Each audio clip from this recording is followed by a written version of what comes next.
It's been a long while since I painted some miniatures up. Recently, I found myself getting back into the hobby with the desire to paint up an army for One Page Rules Grimdark Future. In this case, I'm painting up a bunch of stormtroopers for a human defense force. The goal was to get these figures painted up quickly so I could play a game with my friend at a local gaming store. I was chatting back and forth with my friends I planned to play the game with. At this point, I was pretty much ready to call them good enough.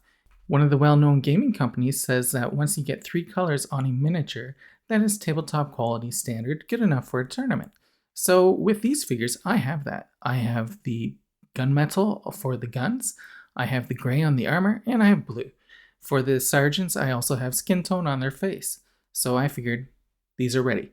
But my friends encouraged me to do some more work to them, so I thought, you know what, there's time to do this because we're not playing yet. But I ran into a big issue.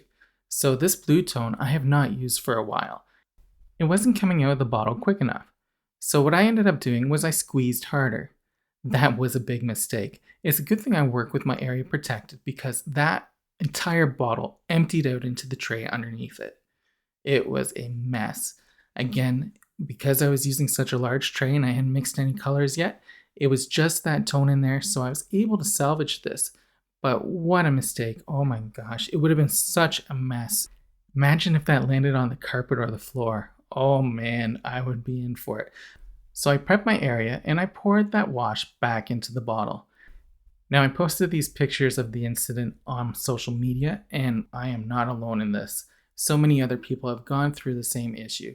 It doesn't matter what brand you're using, all the dropper bottles, they sometimes clog up, and one of my readers gave me a little picture of what he does, and that is he pokes it with a needle to clear up the clog at the end of the nozzle.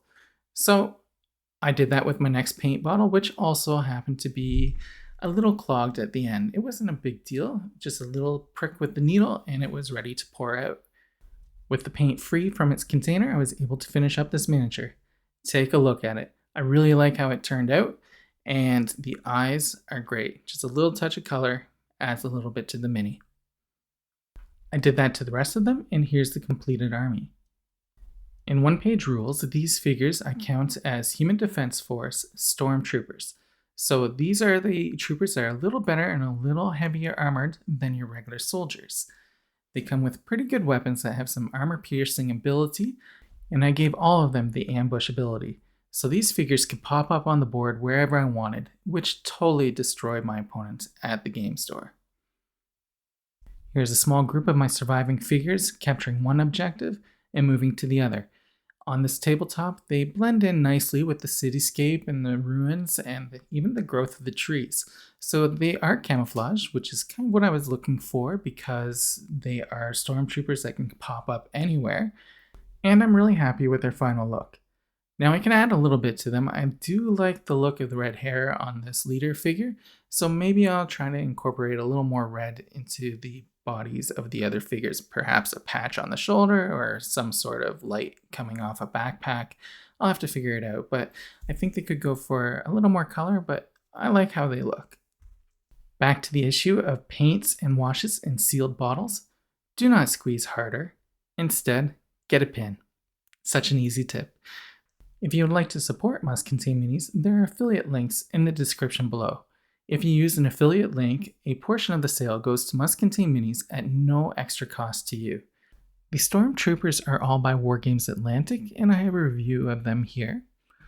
And the paints I'm using are all by the Army Painter. If you're looking for really good paints at a very affordable price, these are my go-to.